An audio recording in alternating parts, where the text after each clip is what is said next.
Wells Fargo's Chris Harvey. He's the head of equity strategy there. Just give me your thoughts as we watch what this market has been doing. It's exciting, right? So there's a lot going on. The funny thing is everyone is now talking to us about charts. Chart looks good, charts breaking out. The conversation about valuation just isn't there. The good thing is people are talking about relative growth, and relative growth is working. But overall, what I'm seeing is a lot of people are making money, a lot of enthusiasm, glass is half full now. That's great. But at some point, we have to worry about a pullback. Is it too much? Too much exuberance behind this market? I don't think it's too much exuberance, right? But you're not seeing that participation. I'm sure you've talked about this time and time again. You think? You think? A little bit. Thanks for watching. And at the end of the day, we're just back into another, 2% GDP growth, which is why growth stocks are doing well, and why you're not seeing that participation. I think that's just going to continue. But how long can it last? Right, there are some who suggest that that's one of the reasons why the foundation of the market, so to speak, is starting to crack. You get so heavy on the top, obviously, right. you risk sort of coming, weakening so much at the bottom that the overall market can't withstand that.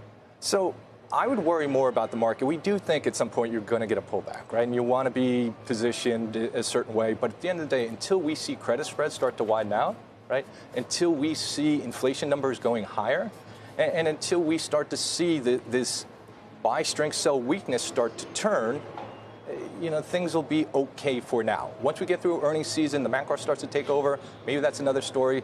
But I wouldn't say the market is built on a house of cards, right?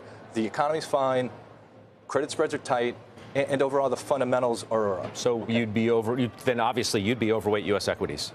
Not overweight U.S. equities, because valuation for us isn't great. What we want to do is we want to be positioned. We love the communication space. That's been our top idea coming in. I know, but didn't you just build the case for why valuation's justified? What the valuation that we're seeing, the one thing that we're having a trouble with, right? And this started last year. So last year we thought the equity market would be up 10%.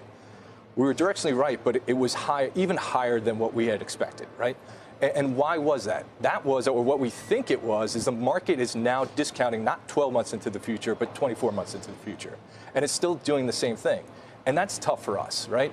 We're not too comfortable with market levels at right here, right now. We're not comfortable with valuation here, but we're more comfortable being positioned with communication and some defensives, be it healthcare or utilities. I'm just looking at every tick because we're so close to that level. Are we too reliant on rate cuts? The idea that the Fed is going to cut, it's going to cut multiple times. They may not go in March, but nonetheless, it doesn't matter because the trend has changed. And we all know what the Fed, being your alleged friend, means for equity prices over the course of history. Yeah, Scott, there's a lot there. And let me see if I can hit this, right? Is there too much? No, I don't think it's too much. The problem with the Fed is they can't walk back what they did in December, right? They threw blood in the water, and now they're telling the sharks, hey, guys, calm down. You can't do that, right? Is everything based on lower rates? No. What things are based on is the fact that you've cut off higher rates, the economy's okay, valuations, while high, are not exuberant, and you can get a situation where you have a lot more M&A in the market.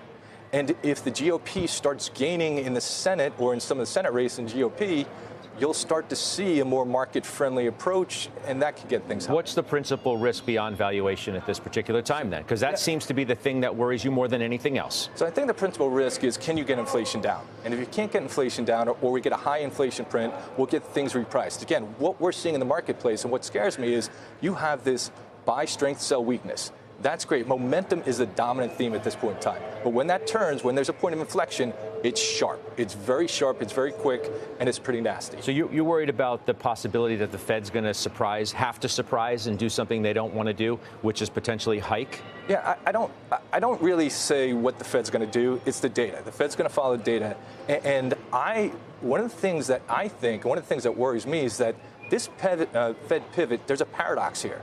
Because what you're doing is you brought interest rates down, right? You're giving a shot in the arm to the housing market, which helps the economy, which helps the job market, which makes inflation coming down even harder than it was before. But it is coming down. It is coming down from the most key metrics. It's coming down. But it could be stuck, right? It may be a lot more difficult to bring it down to that 2%. Again, what do they say? We want to have 6 months of it to be confident. I'm not sure you're going to get 6 months, and that's the fear, right? You asked me where the fear is. The fear is you can't bring inflation down to the level that you want.